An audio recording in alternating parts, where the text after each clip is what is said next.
안녕하세요. 김재웅입니다.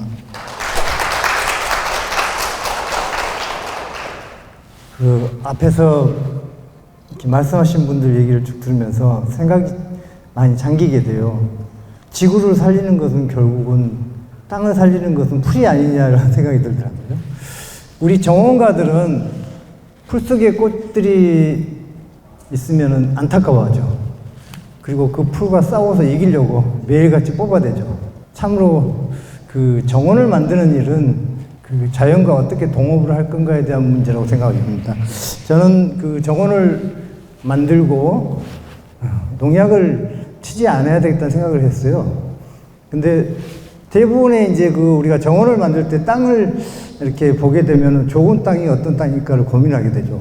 좋은 땅이라는 게 미생물이 잘 살아있다. 지렁이가 산다. 그런 땅을 어떻게 만들 거냐. 결국은 식물이 잘 살 수 있는 공간을 만드는 일인데, 아까 앞에서 식물 복지 얘기를 하셨는데요. 꽃도 마찬가지인 것 같아요. 이 식물이 최대한 잘 자랄 수 있는 공간을 확보해주는 작업, 그리고 뿌리를 마음껏 뻗을 수 있는 토양을 만들어주는 작업이라고 생각이 들어요. 제가 이제 그 태촌에 들어가서 가장 큰 고민이 뭐였냐면, 이미 인간들이 개발이라는 목적으로 땅을 다 망가뜨려 놓은, 흐트러뜨려 놓은 땅을 어떻게 회복시키는가에 가장 큰 고민이었던 것 같아요. 그래서 기본적으로 이제 꽃을 심어야 되겠다는 생각을 했는데 도저히 그 땅에 꽃을 심을 수가 없더라고요. 강의 진흙들을 매립을 해놨어요. 그래서 고민을 하다가 배수로를 설치하고 흙을 새로 받고 거기에 유기물을 넣고 이런 작업들을 꾸준히 했던 것 같아요. 그 과정을 좀 여러분들에게 사진 자료로 간단히 보여드리겠습니다. 맨 처음에 배수가 잘 안 되는 땅에다가 저희가 마사토를 좀 받았어요. 마사토를 받고 나니까 그 땅에 유기물도 부족하고 그래서 메밀을 뿌렸어요. 그랬더니 저렇게 멋진 메밀밭이 펼쳐지기 시작하더라고요. 혼자 보기 아까워서 사람들이 많이 와서 이제 보기도 하고 했는데, 이런 메밀을 뿌렸던 가장 큰 이유는 이게 녹비가 돼서 토양에 미생물이 살 수 있는 공간을 좀 만들어주자 이런 생각으로 메밀을 뿌렸습니다. 물론 메밀하고 코스모스 두 개를 섞어서 뿌렸어요. 그랬더니 뿌리고 한 달 후에 메밀이 피고 메밀이 질 때쯤 되니까 다시 코스모스 밭이 됐죠. 저는 그 정원을 만드는 사람이다 보니까 좀 예쁜 공간을 만들고 싶다는 욕심이 많았죠. 그래서 이 작업을 했고, 코스모스가 지고 나서 이제 다시 밭을 갈아엎고 다음에 봄에 꽃들을 심기 시작했어요. 근데 아직도 많이 뭐가 부족한지 장마철에 물이 빠지질 않아요. 배수가 잘 안 되니까 작물이 자라지를 않더라고요. 이 공간 말고 다른 공간에서 심었던 식물들은 보통 뭐 한 2배에서 3배? 심지어는 10배까지도 생육이 빨리 자라는데 이 자리는 배수가 안 돼서 그러는지 식물이 잘 자라지 않더라고요. 그래서 이제 했던 조치가 제가 이런 작업이었어요. 어린 시절 저희 부모님이 땅을 파고 배수가 안 된 땅을 사셔서 저렇게 돌을 밑에 집어넣고 그리고 그 위에 비닐을 덮고 흙을 채워서 농사를 하셨던 그런 경험이 있어요. 그래서 이렇게 암거배수라고 그러죠. 땅속에다가 돌을 집어넣고 암거배수를 시작했고요. 그 다음에 이제 토양을 새로 받은 땅이다 보니까 유기물이 너무 없는 거죠. 보통은 많은 시간을 가지고 정원을 만들어야 되는 건데 빨리 정원을 만들어야 됐다는 그 욕심 때문에 결국은 인위적인 방법으로 이제 유기물을 보충해주고, 특히 이 땅에 배수가 잘 안 돼서 강사 중에 굵은 강사를 좀 많이 섞었어요. 배수가 잘 안 된 땅에는 한 5% 정도의 어떤 그 왕사 정도를 섞으니까 아주 배수력이 좋아지더라고요. 그렇게 하고 유기물도 한 5%에서 10% 정도. 여기에 쓰는 유기물은 나무 장가지 파쇄한 파쇄목을 섞어서 발효를 시켜가지고 그걸 넣었어요. 그렇게 해서 땅을 만들고, 처음 2020년에 9월 달에 땅을 사가지고 21년에 땅을 만들고 22년 올 4월 달에 이제 식재가 들어갔죠. 보통은 이제 암거배수를 어디다 했냐면 사람이 다니는 통로들, 그 밑에는 자갈증으로 이루어져 있고 거기다가 암거배수를 해서 물이 지나다니는 통로로 다닐 수 있도록 그쪽으로 빠지도록 이제 그 길을 냈고요. 또 하나는 저희 땅에 보면은 평지를 안 만들었어요. 보통 정원가들이 가장 큰 고민이 두 가지가 있죠. 봄철에 갈수기 때 비가 안 오면 땅이 너무 말라서 열심히 물을 줘야 되고요. 장마철이 되면은 비가 너무 많이 와서 식물이 녹아내리고 망가지고 이런 경험들을 숱하게 하리라고 생각해요. 그래서 저는 이 땅에 지금 약간씩의 다 마운딩을 준 이유는 장마철에 어떻게 그 물 문제를 해결할 거냐가 또 가장 큰 고심이었던 것 같아요. 그래서 올 장마철에 겨우 식물이 녹아내리거나 죽지 않은 게 바로 이런 마운딩 때문에 얻은 결론이라고 생각됩니다. 올해 4월 10일 날 저희가 식재에 들어갔습니다. 그리고 4, 5월에 이제 비가 그 한 방울도 안 왔는데 되도록이면 물을 많이 주지 않는 게 제 정원을 만들고 나서 저희 항상 생각이에요. 왜냐하면 너무 물을 많이 주고 또 너무 많은 비료들을 주면 이 아이들이 게을러져요. 그 뿌리를 깊이 뻗어가지는 않거든요. 그렇게 되면은 장마철이 오면은 식물들이 다 녹아내리거나 자빠지거나 이런 현상들이 생기죠.